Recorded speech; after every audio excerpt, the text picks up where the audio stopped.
Good morning students, आप सबका आज की ऑनलाइन होम क्लास में वेलकम है। जैसा कि आप जानते हो कि हमारा जो टॉपिक चल रहा है वो इंडेफिनिट इंटीग्रल्स, और मैंने आपको बताया था कि इंडेफिनिट इंटीग्रल्स जो होते हैं ये इंटीग्रल्स का पार्ट है। इंटीग्रल्स दो तरह के होते हैं, एक डेफिनिट इंटीग्रल्स इंडेफिनिट इंटीग्रल्स और दूसरे डेफिनिट इंटीग्रल्स। अभी हम इंडेफिनिट इंटीग्रल्स के बारे में पढ़ रहे हैं जिनको हम एंटी डेरिवेटिव्स भी कहते हैं। तो जिस तरह के आपने देखा कि इंडेफिनिट इंटीग्रल्स या एंटी डेरिवेटिव्स को ढूंढने के दो तरीके मैंने बताए थे, एक मेथड ऑफ इंस्पेक्शन और दूसरा बताया था जनरल मेथड। इसी तरह इंटीग्रेशन के भी बहुत से मेथड्स होते हैं। इंटीग्रेशन क्या है? सबसे पहले इंटीग्रेशन मैंने आपको बताया था, the process of finding integral of a function is called as integration. तो वो तरीका जिससे हम किसी भी फंक्शन का इंटीग्रल ढूंढते हैं, चाहे डेफिनेट इंडेफिनिट इंटीग्रल ढूंढो या डेफिनेट इंटीग्रल ढूंढो, कोई भी इंटीग्रल ढूंढो, तो जिस तरीके से हम ढूंढते हैं, जिस प्रोसेस से हम ढूंढते हैं, उस प्रोसेस को कहा जाता है इंटीग्रेशन। तो आज हम स्टडी करेंगे। तो अभी तो हम इंडेफिनिट इंटीग्रल्स पढ़ रहे हैं, तो अब हम सब स्टडी करेंगे आज हम मेथड्स ऑफ इंटीग्रेशन। तो इंटीग्रेशन के कौन कौन से मेथड्स हैं और इन मेथड्स में हम इनडेफिनिट इंटीग्रल्स को ढूंढेंगे। तो ढूंढने हमने इनडेफिनिट इंटीग्रल्स ही हैं, बाद में हम इन्हीं मेथड से हम डेफिनेट को भी ढूंढेंगे। लेकिन क्योंकि अभी हमारा जो टॉपिक है वो इंडेफिनिट इंटीग्रल्स पे बेस्ड है, तो मेथड्स ऑफ इंटीग्रेशन में हम इंडेफिनिट इंटीग्रल्स को ढूंढेंगे। तो चलिए, मैंने आपको बताया the process of finding integral of a function is called as integration. तो जिस तरीके से हम किसी फंक्शन का इंटीग्रल ढूंढते हैं, इंटीग्रल चाहे इंडेफिनिट इंटीग्रल हो चाहे डेफिनिट इंटीग्रल हो, उस प्रोसेस को इंटीग्रेशन कहते हैं। अब मेथड्स ऑफ इंटीग्रेशन क्या है? इंटीग्रेशन बाय सब्स्टिट्यूशन, दूसरा है integration by partial function fractions, और तीसरा है इंटीग्रेशन बाय पार्ट्स। तो तीन मेथड्स ऑफ इंटीग्रेशन है।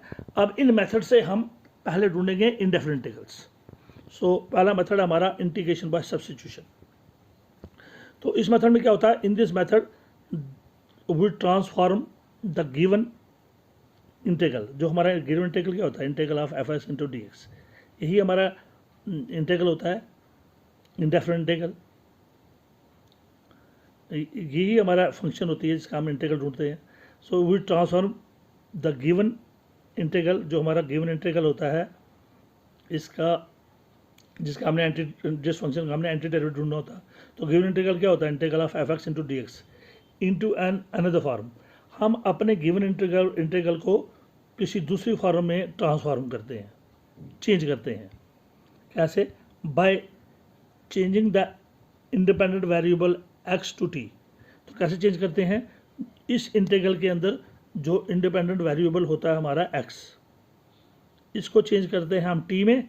इससे हमारा ये जो इंटीग्रल है ये दूसरी फॉर्म में आ जाता है, ये टी की फॉर्म में आ जाता है। तो एक्स से हम क्या करते हैं सब्स्टिट्यूशन मेथड में? एक्स के बदले किसको सब्स्टिट्यूट करते हैं? टी को।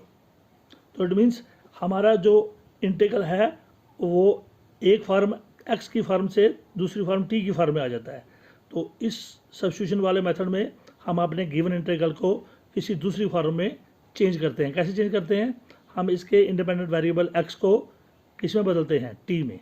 उससे ये सारा का सारा इंटीग्रल दूसरी फॉर्म में चेंज हो जाता है। तो चलिए, ये इंडिपेंडेंट वेरिएबल क्यों कहते हैं? आपको पता है, जो y is equal to 2x, हम x की वैल्यू डालते हैं 1/2। जब x की वैल्यू 1 डालते हैं तो 2 आता है, जब 2 डालते हैं तो 2 2 4 आता है। इट मीन्स ये जो y है ये डिपेंड करता है x पे। x की वैल्यू डालेंगे तब y आएगा। तो इट मीन्स y जो है वो डिपेंड करता है x पे। तो y डिपेंडेंट है और x जो है इंडिपेंडेंट है। x अपनी मर्जी से लिया तो ये इंडिपेंडेंट है, लेकिन y तब तक नहीं मिलेगा जब तक हम x की वैल्यू नहीं डालेंगे। इसीलिए y को कहते हैं, y जो होता है ये होता है डिपेंडेंट वेरिएबल। डिपेंडेंट, ये x पर डिपेंड करता है, और x होता है इंडिपेंडेंट। ठीक है। तो हम सब्स्टिट्यूशन मेथड में क्या करते हैं? अपने गिवन इंटीग्रल को किसी दूसरी फॉर्म में चेंज करते हैं। और उसमें हम कैसे चेंज करते हैं? हम इंडिपेंडेंट वेरिएबल जो x है इसकी वैल्यू x से चेंज करते हैं t में। इस तरह हमारा पूरा इंटीग्रल किसी दूसरी फॉर्म में चेंज हो जाता है। तो चलिए एग्जांपल से देखते हैं। Integrate the following. हमारे पास एक फंक्शन दी है tan x, अब इसको इंटीग्रेट करना है। तो सोल्यूशन वही है, हमारे जो फंक्शन tan x दी थी इसको इंटीग्रेट करना है, इसलिए इंटीग्रेशन का सिंबल लगाना है। सो i इसका नाम रखते हैं हम, i is equal to tan x का वो इंटीग्रेट करना है। तो integration of tan x dx, ये इसके साथ हमने dx जरूर रखना है। सो tan x फंक्शन दी है, इसको इंटीग्रेट करना है, इसका इंटीग्रल ढूंढना है। सो i हमें दिया है, i is equal to integral किसका करना है, tan x dx का। तो which is equal to integral of tan x किसका होता है, साइन बटा कॉस होता है tan dx। अब पुटिंग इसमें हम नीचे वाला जो है cos x किसके बराबर पुट करते हैं, t, cos x को लेते हैं t, यहाँ पर हम ट्रांसफॉर्म कर रहे हैं, यानी कि इस इंटीग्रल को हम किस में बदल रहे हैं, t में। तो cos x is equal to t in equation first, इस इक्वेशन नंबर 1 में हम cos x को क्या डालेंगे, t। तो यहाँ पर सब्स्टिट्यूशन करने से पहले हम इनका डेरिवेटिव ले लेते हैं। तो derivative of cos x is equal to, integration बाद में करेंगे, पहले डिफरेंशिएशन करनी है। डेरिवेटिव ऑफ cos x होता है डेरिवेटिव ऑफ t, तो D by d x of cos x होता है D by d x of t। अब cos x का डेरिवेटिव क्या है, माइनस साइन x, और साइन x का डेरिवेटिव होता है cos x, और cos x का होता है minus sine x, is equal to d x by d t. अगर d x by d x होता है तो 1 होता है, लेकिन ये d t by d x आएगा।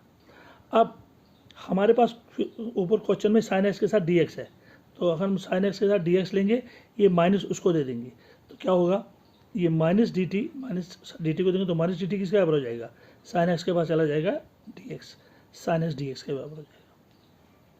या हम ऐसे भी लिख सकते हैं, और sine x D X is equal to minus D T. तो जैसे ही हम डी एक्स को साइन x के पास लेते हैं और माइनस को उधर देते हैं, तो साइन x के पास डी एक्स किया, तो sine x D X is equal to minus D T. अब आप सब्स्टिट्यूशन करेंगे, हम इसकी डिफरेंशिएशन सेपरेट कर ली, अब सब्स्टिट्यूशन करेंगे कैसे। अब नीचे cos x के बदले क्या डालना हमने, t, तो t नीचे है तो ऊपर 1 आएगा। So i is equal to integral है, cos x को क्या माना हमने, t, और क्योंकि cos x नीचे है तो t नीचे है तो ऊपर 1 आएगा, तो 1 बाई टी, और साइन x डी एक्स के बदले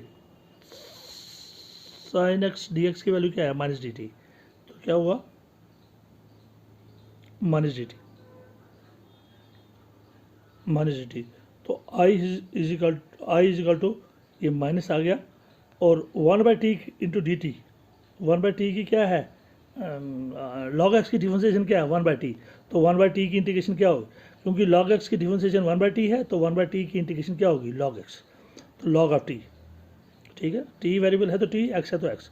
सो माइनस आपका बाहर रहा, साथ में 1 बाई टी की इंटीग्रेशन बन गई लॉग ऑफ टी, क्योंकि लॉग टी की डिफरेंशिएशन 1 बाई टी है, तो 1 बाई टी की इंटीग्रेशन लॉग टी प्लस सी, क्योंकि इंटीग्रेशन खत्म होगी तो प्लस सी साथ आ गया, is equal to minus log of T. किसको दिया था हम, टी की वैल्यू क्या थी, cos x, ये वापस दे दो, क्योंकि आंसर हमारा x में ही आना चाहिए, माइनस लॉग ऑफ टी के बदले cos x plus C, this is the answer.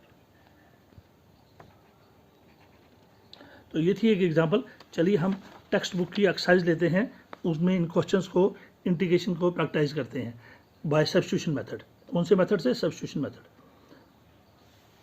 तो यहाँ पर आपका वो यूज़ हो रहा है सब्स्टिट्यूशन मेथड, ये है इंटीग्रेशन बाय सब्स्टिट्यूशन मेथड।